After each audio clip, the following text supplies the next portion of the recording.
Good evening. I begin by acknowledging the traditional owners and custodians for millennia of the land on which we live, and I pay my respects to their elders past and present. My fellow Australians, today we face a choice between the past and the future, between the habits and fears of the past and the demands and opportunities of the future. There are moments in history when the whole fate and future of nations is in the balance. For Australia, this is such a time. It's time for a new national focus, a new program, a new vision of what we can achieve in this generation for our nation and the region in which we live. Today, I am announcing the formation of a cross-party national unity government to deal with the unprecedented threat to our future from climate disruption.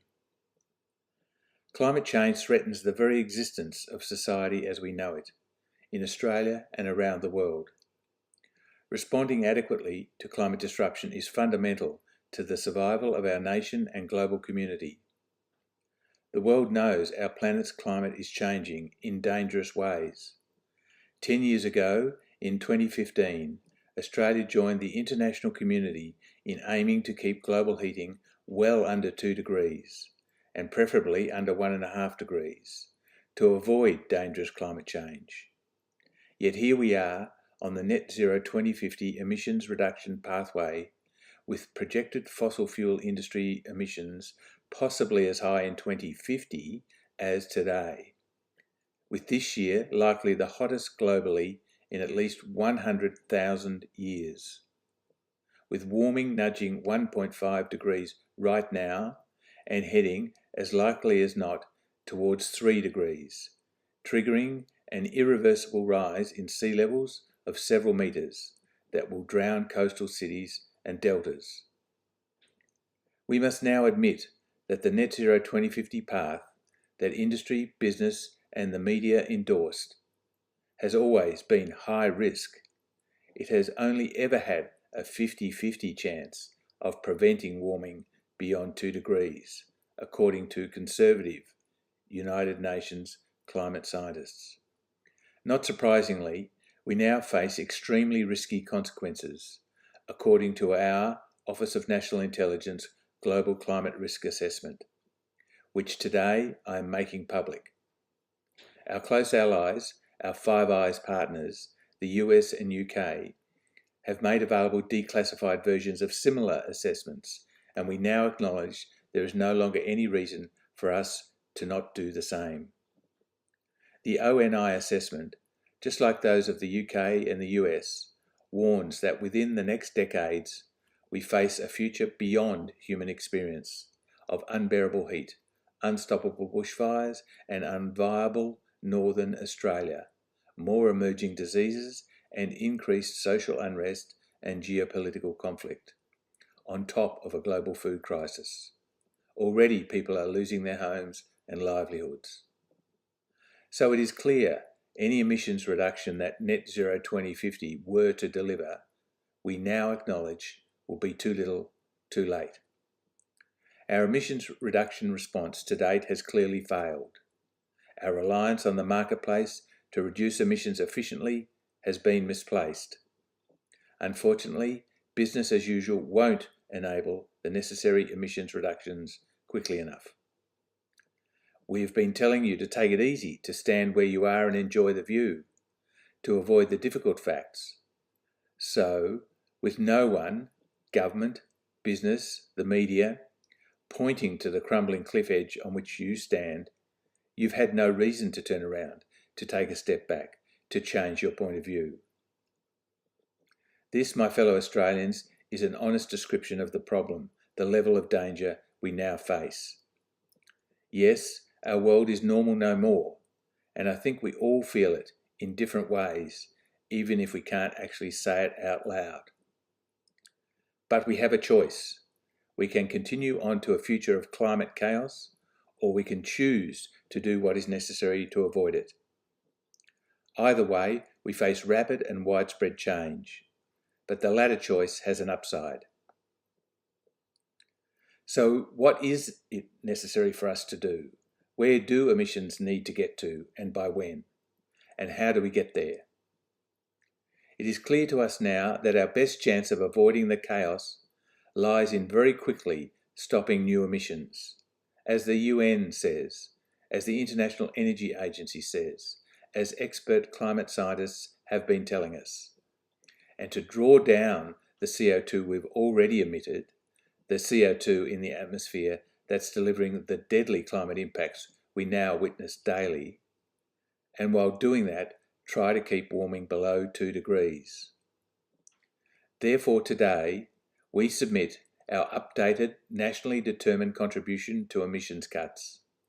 Today, we commit to the task of stopping the nation's emissions by 2030 and to drawing down our share of past emissions to cut the CO2 already in the atmosphere from 420 parts per million to below 350 to cool the planet.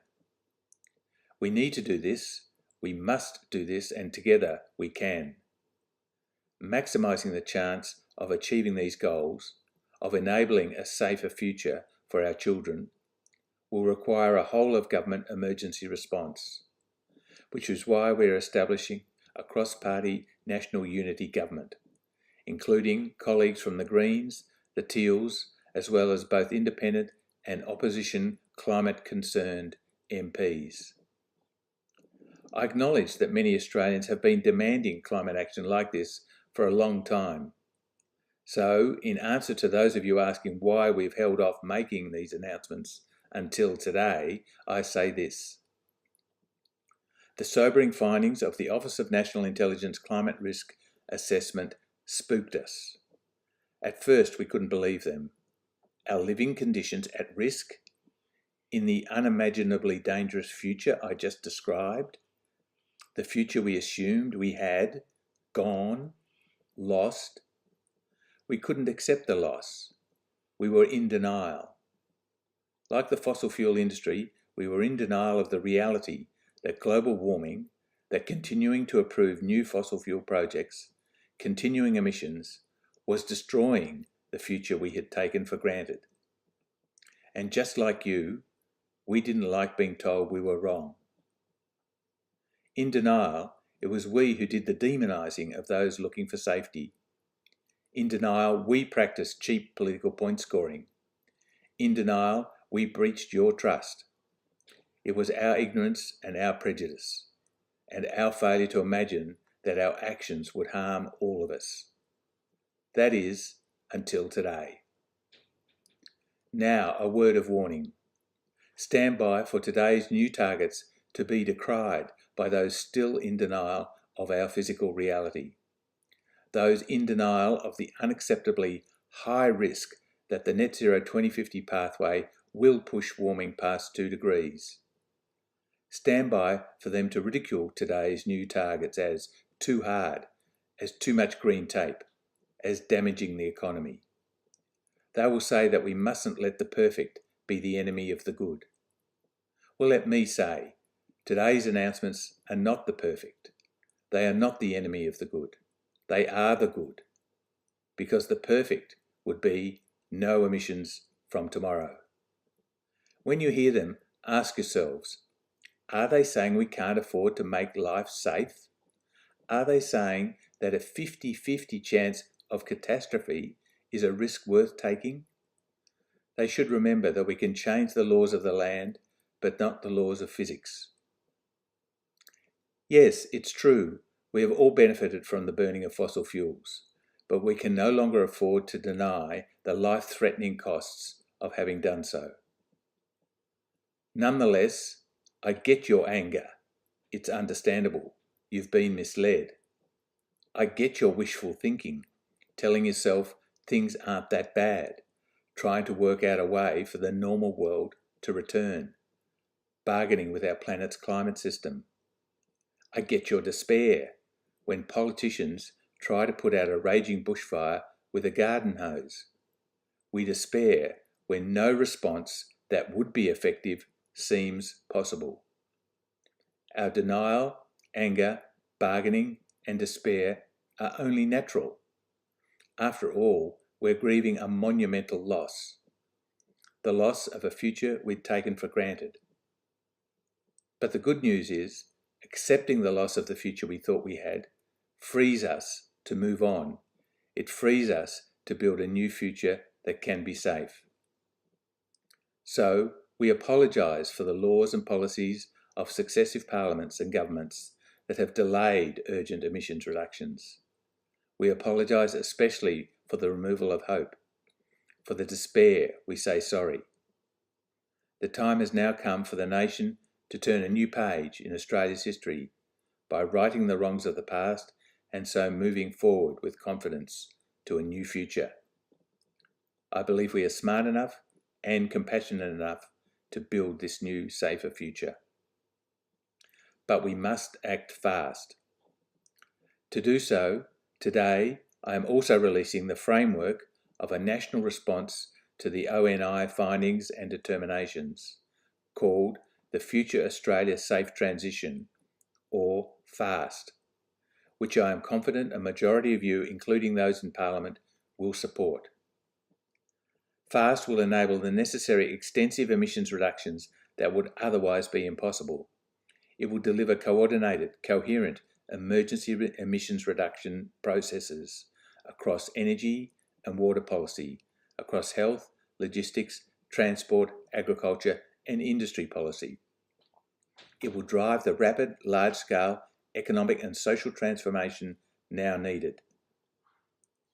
The new cross-party National Unity Government will oversee FAST, planning, coordinating and allocating the necessary human, financial and material resources and exercising sufficient administrative power to ensure that the inevitable burdens that lie ahead will be shared equitably. Its single priority will be to ensure the care, safety, security and health of all Australians, the central duty of government. We will provide support to those whose lives are disrupted. We will redeploy the $14.5 billion in annual fossil fuel industry subsidies to your healthcare budget.